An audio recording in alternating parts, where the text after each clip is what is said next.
Eccoci qua ragazzi, buongiorno a tutti, bentornati sul canale. Summit di mercato ieri in casa Napoli, è stata definita la posizione e il ruolo di Lelio Reali nel nuovo Napoli di Conte e questa situazione di Lorenzo che non si placa e né tantomeno è terminata, perché con questo patto di non belligeranza fino al 30 giugno tiene banco e terrà ancora banco questa telenovela.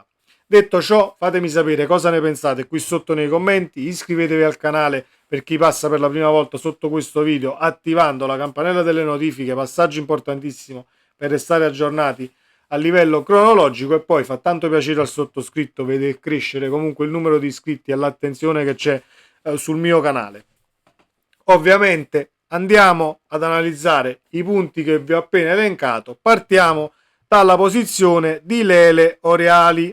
Cosa farà Lele Oreali a Napoli? Quale ruolo ricoprirà nel Napoli appunto di Conte? E ce l'abbiamo qui. L'ex giocatore ed ex dirigente della nazionale italiana e dell'Inter, come si era pensato in un primo momento, non sarà team manager del club di De Laurentiis, ma il coordinatore dello staff tecnico.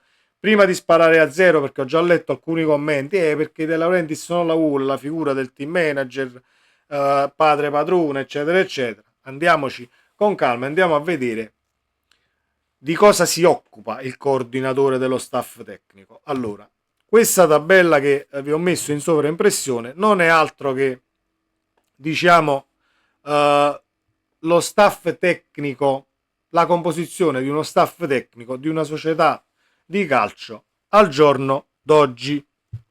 Cosa vediamo? Vediamo che c'è l'allenatore in seconda, appunto c'è il collaboratore tecnico, c'è il match analyst, l'allenatore dei portieri, il preparatore atletico responsabile della performance, il preparatore atletico responsabile dei lavori individuali e di prevenzione, il training load analyst e il riatletizzatore.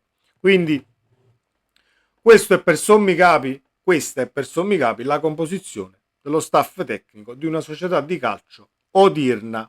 Poi può mancare qualche figura, qualcuno ha qualche figura in meno, qualcuno avrà qualche figura in più, però Lelio Reali sarà il coordinatore di tutto ciò. Quindi, se prima si pensava al team manager, al raccordo tra squadra e società, io credo che questa figura e questo ruolo che andrà a ricoprire Reali è ancora maggiore a quella del team manager, perché sarai, diciamo, la persona alla quale rapportarsi per qualsiasi cosa. La vedete in sovraimpressione, l'allenatore si andrà a rapportare all'Elio Reali, tutto lo staff tecnico, i preparatori, addirittura il training analyst, che non è altro che diciamo chi fa e chi mantiene i dati diciamo per gli allenamenti della squadra, ovvero quella figura che ha fatto scomparire fogli, dati di tutti gli allenamenti di Garcia, e Pondrelli e Mazzari non hanno trovato un bel niente diciamo su cui lavorare. Quella è la figura del training analyst. Detto questo, io sono contentissimo che sia Lelio Reali a coordinare il tutto con la massima competenza e tantissima esperienza. Quindi non spariamo a zero. Il Napoli si è composto come si deve e a livello solido per quanto riguarda l'organigramma societario. Detto questo, la situazione di Lorenzo, e poi passiamo agli altri nomi di mercato perché ci sono dei risvolti interessanti. La situazione di Lorenzo: non c'è stato un avvicinamento tra le parti. Giuffredi ovviamente non vuol sentire ragioni, ha detto che il calciatore vuole andare via, al di là che sia Klopp, Guardiola, Conte. Comunque hanno parlato con Manna, con Conte e con tutti coloro con i quali dovevano parlare. Non c'è verso. E allora, carissimo Napoli e carissimo Presidente, io lo so che a livello di business è controproducente, perché comunque venderlo, prendere qualcosa di soldi e sostituirlo sarebbe cosa buona e giusta e sarebbe la cosa da fare. Però, visto che qualcosina di soldi in cassa c'è, e Wanderson alla fine quanto costa? 20 milioni, una ventina di milioni lo sostituiamo, il terzino, l'esterno, mettetela come volete, lo prendiamo, lo rimpiazziamo di Lorenzo. Perché non fare uno sgarro e metterli in tribuna? perché poi più la portano avanti lui e Giuffredi, io più diciamo vado verso lo schifo, verso tutti e due, il calciatore e il procuratore, quindi una bella punizione da padre padrone in questo caso, mo ci vuole, adesso ci vuole il voler fare il padre padrone, anche se è una cosa che forse diciamo gratificherebbe noi tifosi, ma a livello societario, economico in primis, e poi per quanto riguarda lo spogliatoio, sarebbe controproducente, perché poi vai a creare un caso, al limite qualcuno in squadra si gira e dice ma questa ha messo a Di Lorenzo in tribuna, ma sai che faccio, me ne vado pure io, quindi è una situazione delicata, però così andrebbe fatto a livello etico, si prende Di Lorenzo e si dice ok, sai che vuoi fare? 3 anni di contratto, 4 anni di contratto, te li fai tutti in tribuna, a me non interessa che tu vuoi andare alla Juve, l'offerta della Juve, eccetera.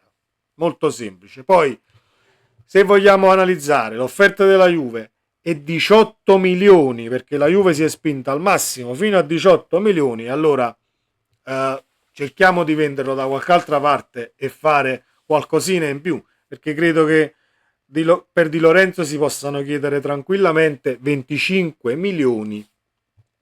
Visto anche una tabella che ho qui tra i terzini destri d'Europa, diciamo 25 milioni.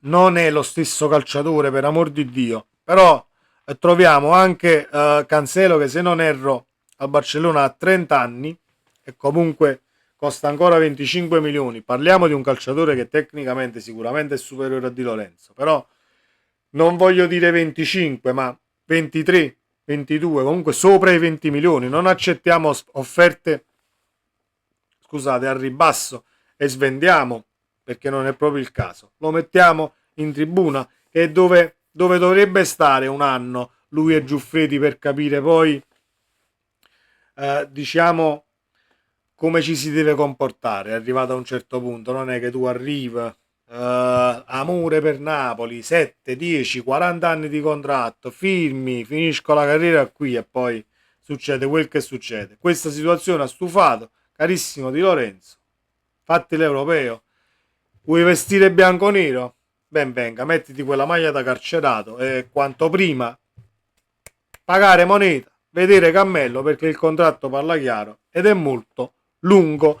La situazione Hermoso e Buongiorno. Hermoso si dovrebbe chiudere entro, o meglio, si saprà se è chiuso o meno entro il 20 di questo mese. Il Napoli però è sul calciatore molto forte, è l'ingaggio, lo snodo. Il Napoli ha offerto 3 milioni e mezzo più bonus che potrebbero arrivare a 4 milioni e credo che comunque sia una proposta abbastanza allettante per Hermoso, perché comunque non è che vai avanti con l'età e stacchi sempre il contratto a 6-7 milioni di ingaggio. La proposta del Napoli mi sembra seria e congrua alle casse del Napoli, alla situazione del calciatore e tutto ciò che concerne questa operazione, o che potrebbe, diciamo, portare Hermoso a Napoli. Detto questo, la situazione Buongiorno a me non convince, più si va avanti e più non convince. Più non convince perché il Napoli ha ribadito che vuole inserire una contropartita tecnica che possa essere Simeone o Stigard appunto nella trattativa con il Torino, perché Cairo spara altissimo e vuole aspettare anche l'europeo, nel caso poi possa far alzare ancora di più il prezzo del cartellino di Buongiorno.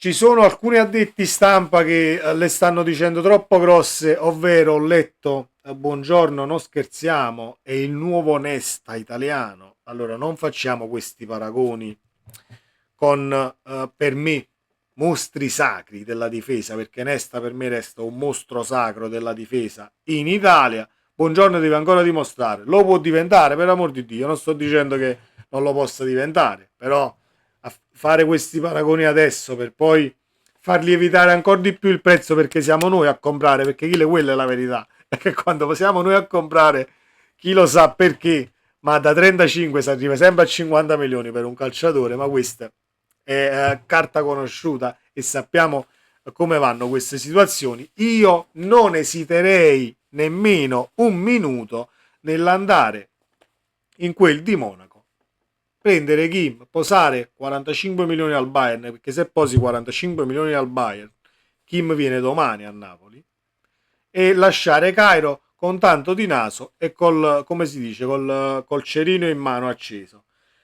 Così si brucia per l'ennesima volta, così come fece con Belotti. Belotti addirittura 100 milioni di clausola, ma anche che era il nuovo, ne so, il nuovo Lewandowski, Belotti. Ma comunque, questo è il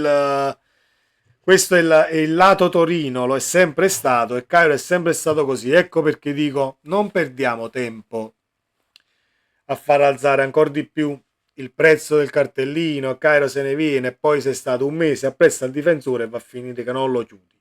Kim, a quanto si legge in Italia, ma anche su testate giornalistiche tedesche, non è che è stato messo fuori rosa, ma il Bayern sta acquistando un altro difensore, quindi Kim potrebbe anche non giocarle le partite e se lo tengono comunque sullo stomaco, o verrà venduto poi, perché comunque è un calciatore che credo abbia abbastanza mercato, non è che mancano le squadre che possano comprare Kim e lo vogliono appunto in rosa, quindi io virerei direttamente sul coreano, ma proprio senza pensarci 2 secondi, anche perché farebbe le fortune della linea difensiva di Antonio Conte. Se poi piazziamo Hermoso e Kim, allora mamma mia, non voglio nemmeno pensarci, però ovviamente il Napoli è su buongiorno, c'è stato la chiacchiera con Conte, quindi hai il sì del calciatore, tra virgolette, c'è stato il benestare dell'allenatore e ovviamente il Napoli vuole accontentare Conte, non è che sta andando a prendere buongiorno perché si è svegliato una mattina e dice prendo buongiorno. Conte l'ha chiesto, Conte l'ha chiamato, Conte ci ha messo la faccia in primis e quindi sta cercando di portare questa barca in porto. Però c'è l'europeo e secondo me non possiamo permetterci di portare avanti trattative per arrivare poi post europeo dove ci saranno le ferie. Noi dobbiamo giocare dal 10 al 14, c'è la prima di Coppa Italia, quindi non abbiamo tutto questo tempo da poter spendere appresso a trattative lunghe ed estenuanti e che poi va a finire non le porti a casa. Detto questo, sulla fascia al posto di Lorenz, Wanderson di corsa, prendiamo Wanderson e mandiamo Di Lorenzo alla Juve per un'offerta superiore ai 20 milioni. Altrimenti una tribuna per un anno, lui e Giuffredi su un solo sediolino, perché poi non è che possiamo togliere il posto a qualche tifoso che si vuole andare a vedere le partite del Napoli, quindi fate metà sediolino per uno, state stretti, così ancora di più capite cosa significa trattare il Napoli in questo modo. Io sono assolutamente stufo per quanto riguarda la situazione di Lorenzo. E l'ultima parola e chiudiamo, perché Criscitiello si è lamentato addirittura e i napoletani mi stanno insultando tutti i giorni, io parlo per ciò che so e Di Lorenzo vuole andare alla Juve. Criscitiello, noi ti insultiamo tutti i giorni perché tu non fai altro che sputare sopra Napoli, quindi tu sputi, noi rispondiamo, è molto semplice, ad ogni azione scaturisce una reazione, è proprio nella semplicità dei fatti, senza che poi ti lamenti, altrimenti parla d'altro. Tu hai visto che la situazione Napoli ti porta visibilità e quindi ci stai marciando, giusto così per Sport Italia eccetera eccetera, benissimo. Però poi non ti lamentare che i napoletani ti danno addosso, perché poi stai tutti i giorni a rompere le scatole e quindi qualcosa devi pur ricevere. Fatemi sapere cosa ne pensate ragazzi qui sotto nei commenti, ci vediamo nel prossimo video, sempre Forza Napoli, ciao!